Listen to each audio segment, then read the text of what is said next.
Hey everyone, it's Megan from Renewing All Things, and today's book, Insights in Review, is an awesome book by Dr. Joe Dispenza called You Are the Placebo. He's written a couple books. His books, one book, Breaking the Habit of Being Yourself, and this book, You Are the Placebo, are very similar in terms of the concept, so it's kind of cool. I'm going to kind of be going over both of those. And awesome books. Few of the main insights are how you can create your new reality, how thoughts change your body, mental rehearsal, generating emotions, and meditation. So Dr. Joe Dispenza is a neuroscientist and researcher, and basically through brain mapping and his different workshops and research over the years, studying people who with spontaneous healings and the placebo effect, and basically his questioning is, can we create the placebo effect within our own body? And the answer is yes. So he's pretty much just pioneering the science of healing and the science of change and the science of miracles and basically the science of living supernaturally, which is pretty cool. Okay, so first of all, just to start out, just a little bit, what is the placebo? I'm sure you guys have all heard of that. But basically, so many research studies are out now about the human mind's capacity to heal the body. They've done it in surgeries where patients have gotten their knees cut open and other things cut open, but actually nothing was really changed. But it was actually as effective as the real surgery because the person getting the surgery thought that they were actually doing a procedure, but they didn't, and they healed anyway. Another one that happens all the time are with Parkinson's patients, and when they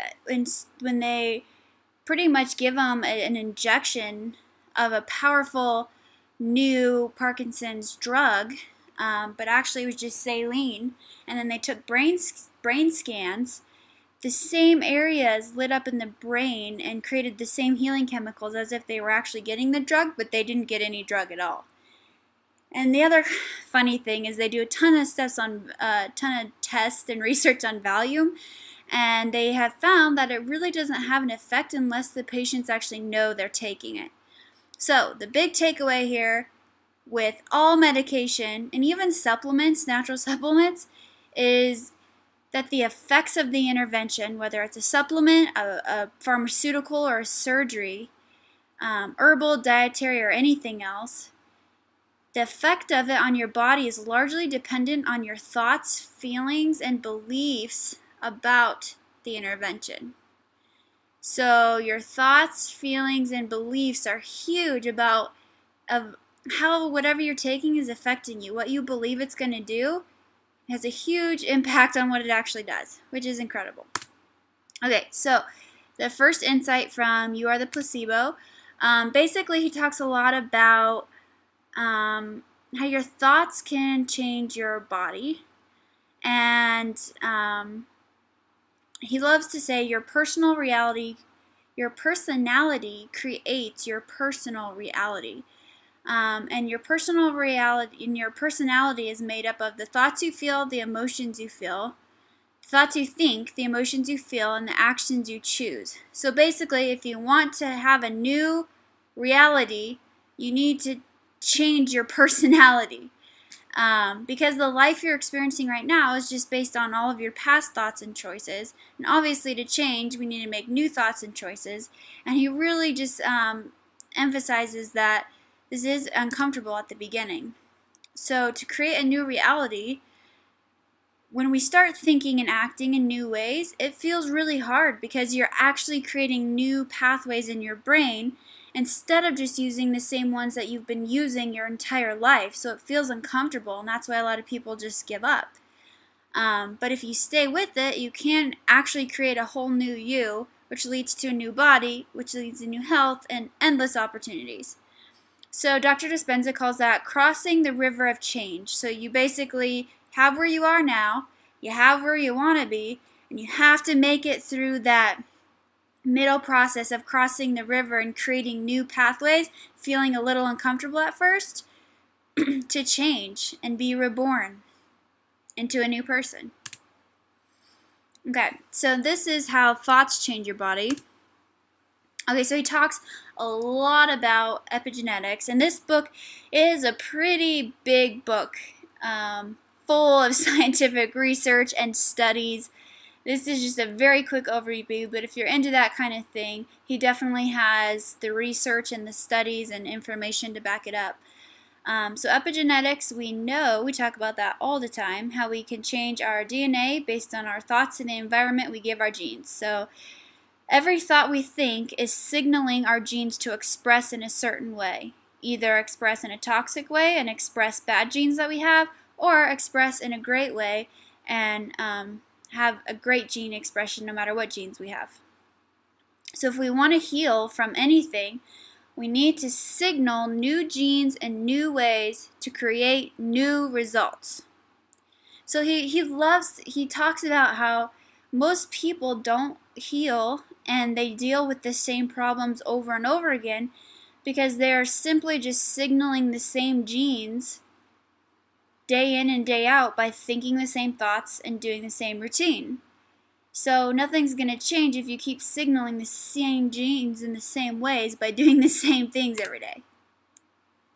So to change this, you need to figure out, you just need to explore your own thoughts. So which of your own thoughts and behaviors are you engaging in that are signaling the genes to give you the problems that you're dealing with now? Okay, so if we get that, some things to consider that might be signaling your genes in bad ways are your thoughts about something in your life. So basically anything that you're negative about, insecure about, anxious about, fearful about, angry about, any of these emotions put you in a sympathetic state, which we talked about before, and living in those hormones don't turn your healing state off. So you can't even heal if you're feeling all of those anyway. So you really need to look at what areas of your life are you feeling those kind of things, and that is probably signaling those genes to express in a bad way.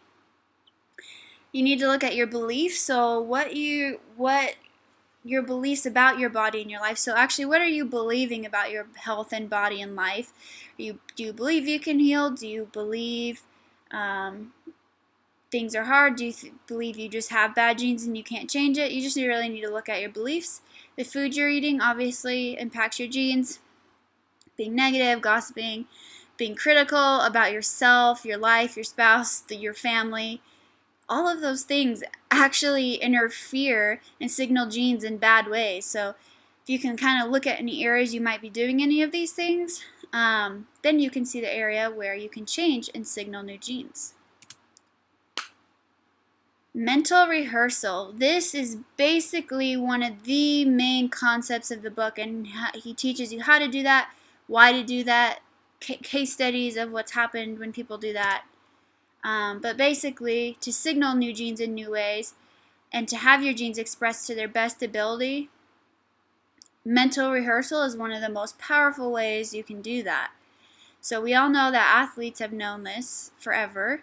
When you mentally rehearse and picture how you want to act, how you want things to go, how you want to feel, so you're literally changing your brain and creating new neural pathways to match those thoughts, right? So from Dr. Caroline Leaf's book, we know that every thought that we think is actually creating a pathway in your brain.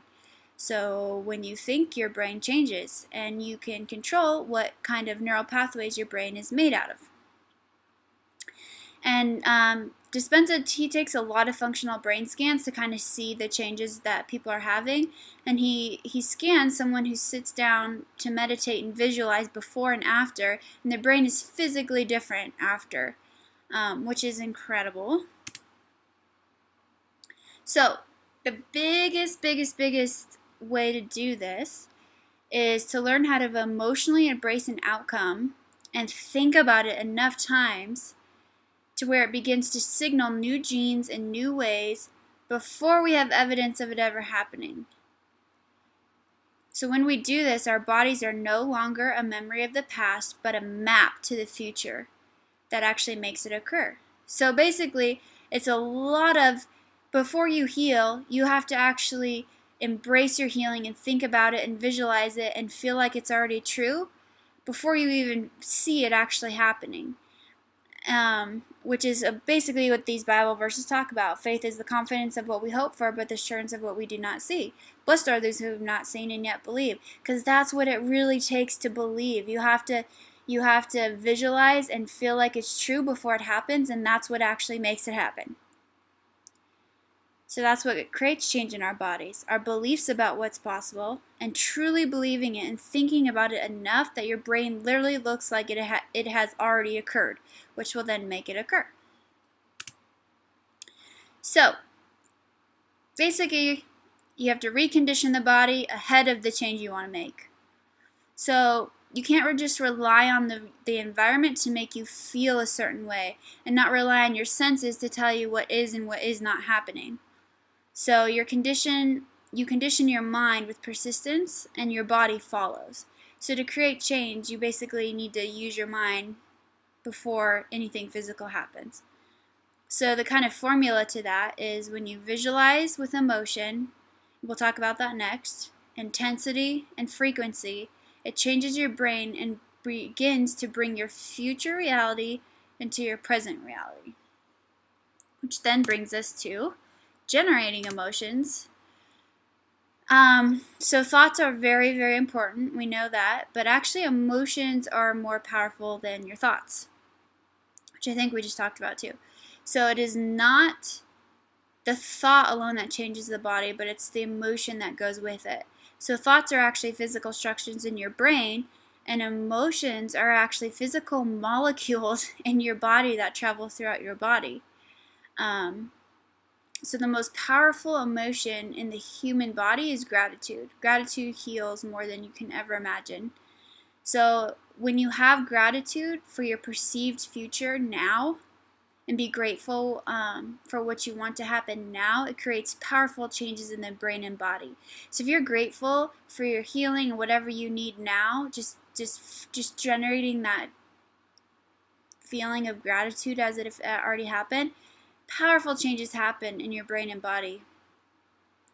So that's kind of where most people get it wrong. They're thinking positive, but they still are feeling worry, fear, anxiety, shame, and unfortunately, this actually causes huge dissonance in the cognitive dissonance in the body and chaos when your mind and your emotions are not in line.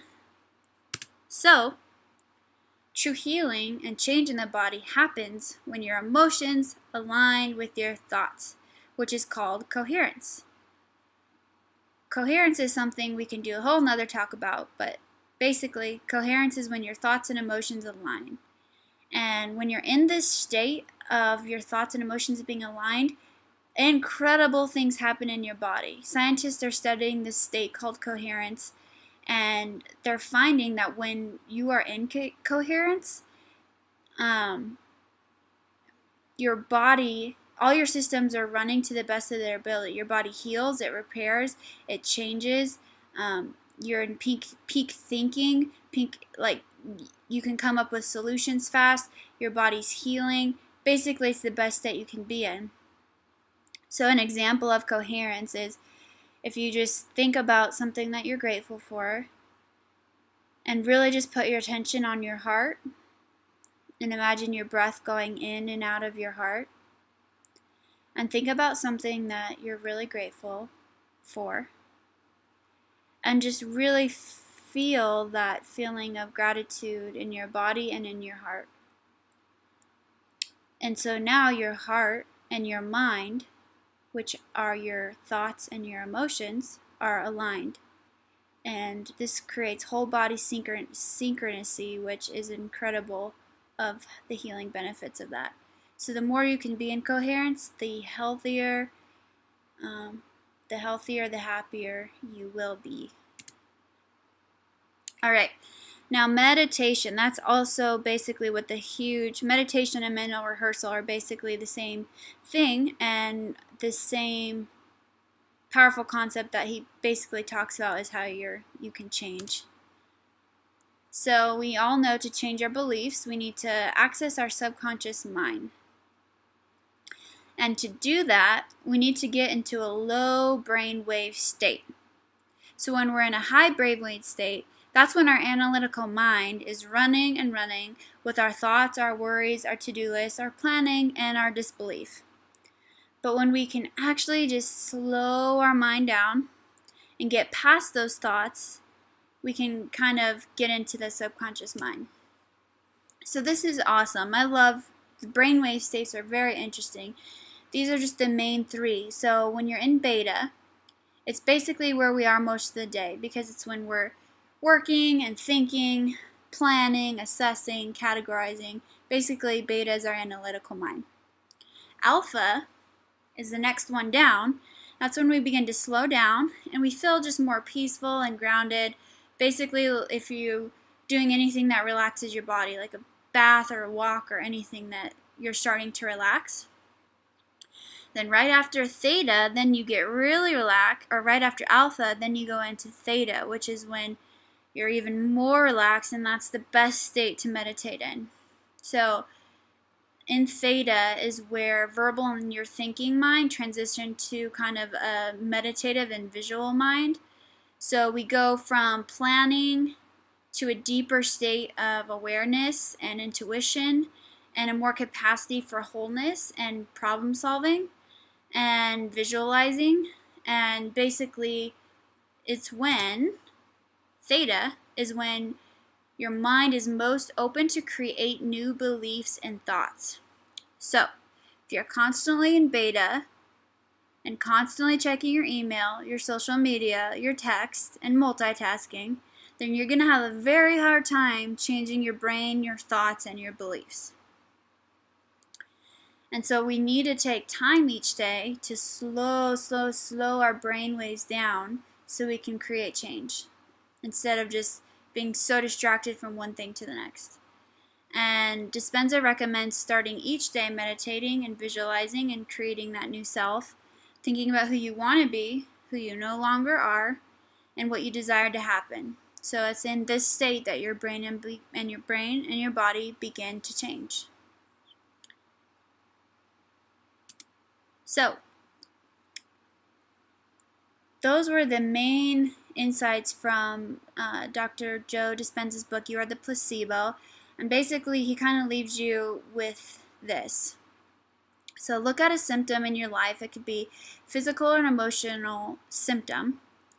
And think about what thoughts or habits that you have that may be contributing to that problem. Or in other words, what are you doing that are signaling your genes to express in that way. So remember that anxiety, stress, worry, anger, envy, all of that put you into a state where your body can't heal. So what areas in your life are you feeling those kind of emotions? And kind of look at where you are now and then think about who you want to be. And think about how that person would act. Think about what habits that person would have. What would they do? What would they say? And then kind of take time each morning to feel like that person, feeling gratitude for your healing and your new life, and visualize what it would be like and what it would feel like. And you could do this for any healing in your body. You can also do this just for if you want to be more patient and you're not a very patient person, but actually taking time each day to imagine that you're patient and how a patient person would respond. It actually will start to change your body, and then you'll start acting more patient, which is awesome. So it's just kind of just take a little time just to examine your life and the symptoms in your life, and what thoughts and habits may be contributing to that, and then what thoughts and habits can you pick up to actually change and become a new you. Okay. And I wrote this in a full description and kind of outline if you want more details and more written out on Renewing All Things. And you can search Renewing All Things Dr. Joe Dispenza. And that was the insights that I got from You Are the Placebo. And thank you for being here, and we will see you next time.